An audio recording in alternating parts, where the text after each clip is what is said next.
مفتی جمال Mazhari official MJM T V کو subscribe کریں، like کریں اور بیل آئیکن کو ضرور دبائیں۔ بسم اللہ الرحمن الرحیم۔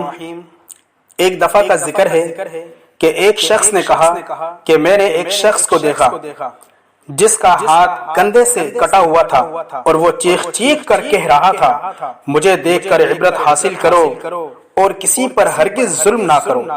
میں نے آگے بڑھ کر اس سے پوچھا کہ میرے بھائی تیرا کیا قصہ ہے؟ اس شخص نے جواب دیا کہ بھائی میرا قصہ عجیب اور غریب ہے۔ دراصل میں ظلم کرنے والوں کا ساتھ دیا کرتا تھا۔ ایک دن کا ذکر ہے کہ میں نے ایک مچھیرے کو دیکھا جس نے کافی بڑی مچھلی پکڑ رکھی تھی۔ مچھلی مجھے پسند آئی، میں اس کے پاس پہنچا اور کہا کہ مجھے یہ مچھلی دے دو۔ اس نے جواب دیا کہ یہ مچھلی تو میں نہیں دوں گا، کیونکہ اسے فروخت کر کے اس کی قیمت سے مجھے اپنے بال بچوں کا پیٹ پالنا ہے۔ میں نے اسے مارا پیٹا اور اس سے زبردستی مچھلی چھین لی اور اپنی راہ لی۔ جس وقت میں مچھلی کو اٹھائے جا رہا تھا کہ اچانک مچھلی نے میرے انگوٹھے میں زور سے کاٹ لیا۔ میں مچھلی لے کر گھر آیا، اسے ایک طرف ڈال دیا۔ اب میرے انگوٹھے میں ٹیس اور درد اٹھا اور اتنی تکلیف ہونے لگی کہ اس کی شدت سے میری نیند اڑ گئی۔ پھر میرا پورا ہاتھ سوج گیا۔ جب صبح ہوئی تو میں طبیب کے پاس آیا اور اس سے درد کی شکایت کی۔ طبیب نے کہا یہ انگوٹھا سڑنا شروع ہو گیا ہے، لہٰذا بہتر یہ ہے کہ اس کو کٹوا دو ورنہ پورا ہاتھ سڑ جائے گا۔ میں نے انگوٹھا کٹوا کر نکال دیا، لیکن اس کے بعد سڑنا ہاتھ میں شروع ہوا اور اس درد کی شدت سے میں سخت بے چین ہو گیا اور سو نہ سکا۔ لوگوں نے مجھ سے کہا کہ ہتھیلی کاٹ کر نکال دو، میں نے ایسا ہی کیا۔ اب بھی درد جو ہے بڑھا جا رہا تھا، میرا چین اور نیند سب اڑ گئی۔ میں درد کی شدت سے رونے اور فریاد کرنے لگا۔ ایک شخص نے مشورہ دیا کہ کہنے سے ہاتھ کو الگ کر دو۔ میں نے ایسا ہی کیا، لیکن اب درد مونڈوں تک پہنچ گیا اور سڑنے لگا۔ لوگوں نے کہا اب تو پورا ہاتھ مونڈے تک کٹوا دینا ہوگا ورنہ تکلیف پورے بدن میں پھیل جائے گی۔ اب لوگ مجھ سے پوچھنے لگے آخر یہ تکلیف تمہیں کیوں کر شروع ہوئی؟ میں نے مچھلی کا قصہ سنایا۔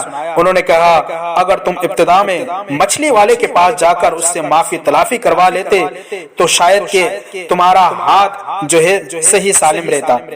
اب بھی وقت ہے کہ جا کے اسے ڈھونڈو اور ڈھونڈ کر اسے خوشامد کرو، ورنہ پھر تمہارا سارا یہ بدن سڑ گل جائے گا اور جو ہے تم جو ہے اس کی وجہ سے مر جاؤ گے۔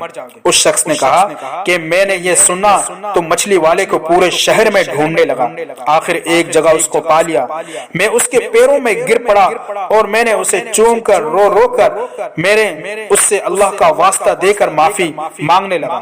اس نے مجھ سے پوچھا تم کون ہو؟ میں نے بتایا کہ میں وہی شخص ہوں جس نے تم سے مچھلی چھین لی تھی۔ پھر میں نے اپنی کہانی بیان کی اور اسے ہاتھ دکھایا۔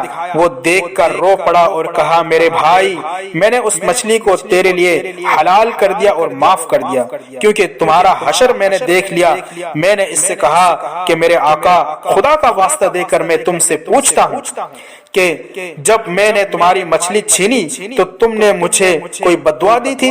اس شخص نے کہا کہ ہاں میں نے اس وقت یہ دعا مانگی کہ اے اللہ یہ اپنی قوت اور زور کی گھمنڈ میں مجھ پر غالب آیا اور تو نے جو رزق دیا اس نے مجھ سے چھین لیا اور مجھ پر ظلم کیا، اس لیے تو میرے سامنے اس پر زور کا تماشا دکھا۔ میں نے اس سے کہا میرے مالک اللہ نے اپنا زور تمہیں دکھا دیا۔ اب میں اللہ کا حضور میں توبہ کرتا ہوں اور وعدہ کرتا ہوں کہ کبھی کسی ظالم کی مدد ہرگز نہیں کروں گا، نہ کبھی کسی پر خود ظلم کروں گا اور نہ اس کے دروازے پہ کبھی جاؤں گا، اور انشاءاللہ تعالی جب تک زندہ رہوں گا اپنے وعدے پہ قائم رہوں گا۔